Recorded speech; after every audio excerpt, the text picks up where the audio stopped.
Hey Commanders fans, before we dive in, don't forget to hit that like button and subscribe to Commanders HQ.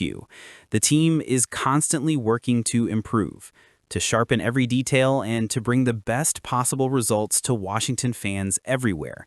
But right now, there's frustration in the air, and it's not just about the record. It's about the ongoing situation with one of the franchise's most respected players, Terry McLaurin. Let's be honest, this whole Terry McLaurin injury saga is starting to feel like deja vu. Every week, head coach Dan Quinn steps up to the podium with that same tone of optimism. He talks about progress, he hints that McLaurin might practice, and fans get their hopes up that number 17 might finally be back out there. And then, nothing. It's the same pattern over and over again. McLaurin stretches a little, maybe does some light jogging, and then by the time the final injury report drops, he's ruled out again. That's exactly what happened this week ahead of the rivalry showdown against the Dallas Cowboys. Quinn had told reporters that McLaurin was expected to practice throughout the week, but according to team sources, he barely did more than warm-up work. No full-speed drills, no contact, and no true signs of a player ready to suit up on Sunday. So, once again, Washington will face a key divisional game without their top receiver, and for the fourth straight week, McLaurin won't be available. And let's be clear, this isn't just about injuries anymore. This is about communication. Dan Quinn is one of the most respected coaches in football. He's brought discipline, structure, and a new energy to this Commanders locker room. But when it comes to the way he's handling the McLaurin updates, fans are starting to lose patience. He's giving the fan base what feels like false hope, and it's backfiring.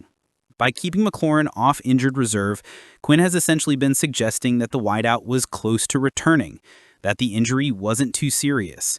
But if that were truly the case, wouldn't he be back by now? Week after week, the maybe he'll play narrative continues, but the results don't change. It's creating a cycle of disappointment that's starting to wear down fans who just want some honesty about their star receiver's condition. At this point, Commanders Nation would probably prefer hearing he's out for the next few weeks, rather than being teased with we'll see how he feels later in the week. Because right now, Quinn is writing checks that McLaurin's body just can't cash. There's also a deeper problem here, mixed messaging inside the building. Is it the medical staff saying one thing while the coaching staff says another? Or is it simply a matter of Quinn being overly optimistic about recovery timelines? Whatever it is, it's not helping. McLaurin, who's dealing with a quad and hip injury sustained back in Week 3 against the Raiders, hasn't been able to return to full participation. Despite brief flashes of hope, there's no sign he's ready to play at an NFL level right now. To make matters worse, the Commanders are dealing with a full-blown receiver crisis.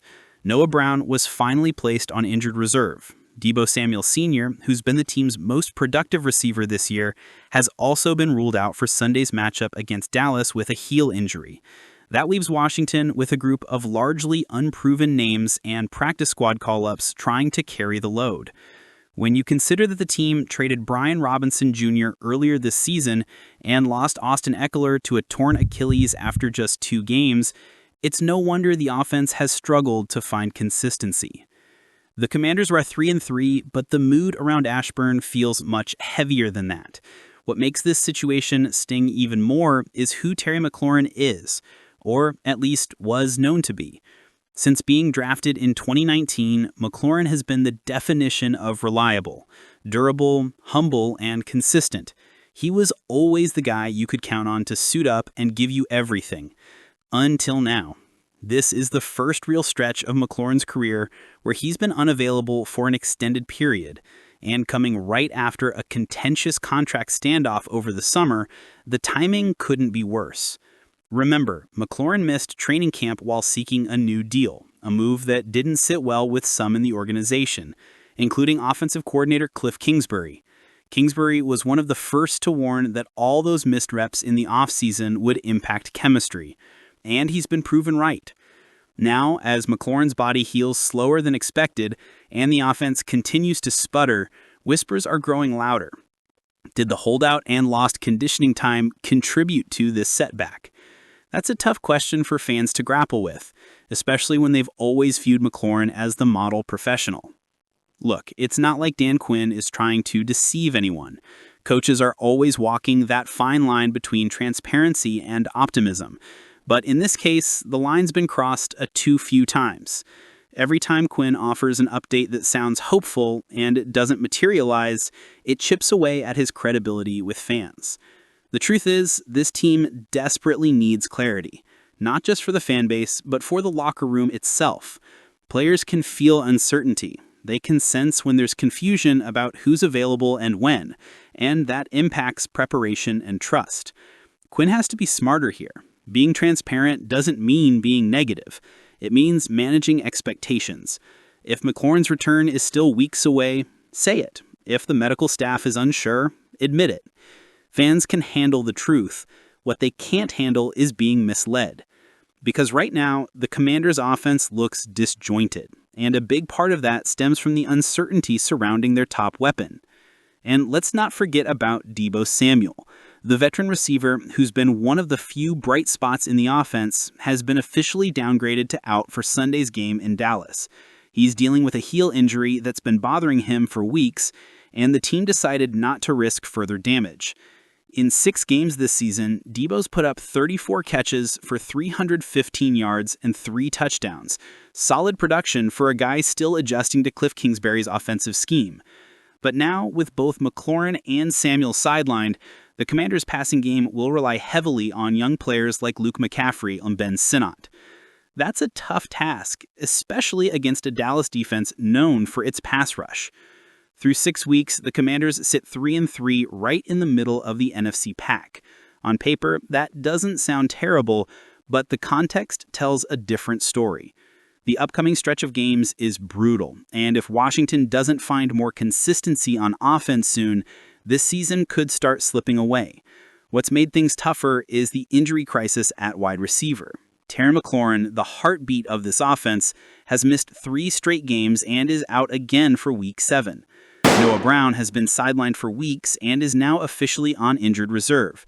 That's left Dan Quinn and Cliff Kingsbury searching for answers, and new faces to step up. Enter Luke McCaffrey. The second-year wideout, a former quarterback out of Rice, came into the league with a lot of intrigue because of his athleticism, versatility, and football IQ. But now, halfway through his sophomore campaign, fans are asking one big question. Why isn't this kid playing more? Luke McCaffrey's quiet rise. Let's start with the positives because there are plenty. McCaffrey's year 2 has already been leaps and bounds ahead of his rookie season. Through 6 games, he's already topped his total receiving yards from all of last year and found the end zone 3 times after scoring 0 touchdowns in 2024. And these aren't garbage time stats. McCaffrey's made big, game-changing plays when Washington needed them most.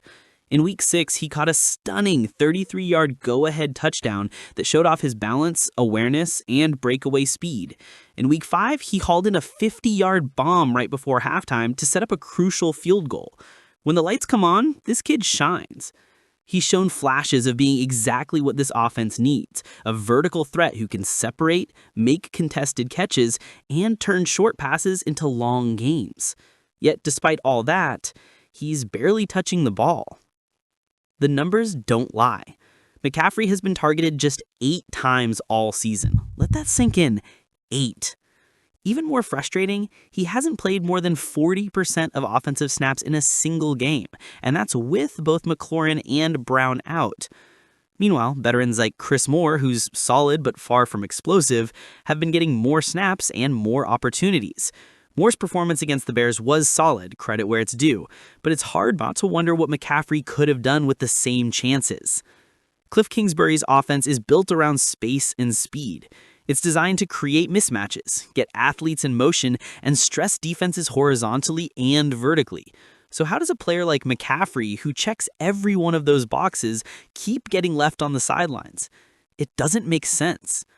The team drafted him in the 3rd round for a reason. He's no longer a raw project. He's developed chemistry with Jaden Daniels, he's shown he can handle his assignments, and he's delivered every time his number's been called. So what's the holdup? Hesitation or misdirection?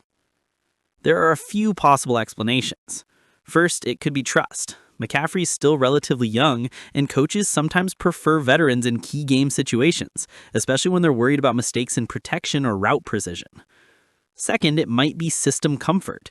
Maybe Kingsbury still sees McCaffrey as a developing piece rather than a core weapon. But at some point, that narrative has to end. Because let's be real, this isn't a developmental year. Washington is coming off an NFC Championship game appearance. Expectations are sky high. And right now, with McLaurin, Brown, and potentially Deebo Samuel Sr. all banged up, there's no better time to see what McCaffrey can really do with a full workload. If you're not going to unleash him now, when will you? The Commanders' offense has been searching for a spark, that one player who can stretch the field and open things up underneath for the tight ends and backs. McCaffrey is built for that role. He's not just fast, he's smart. Coming from a football family and a background as a quarterback, he understands coverages. He knows how to find soft spots in zone defenses and improvise when plays break down.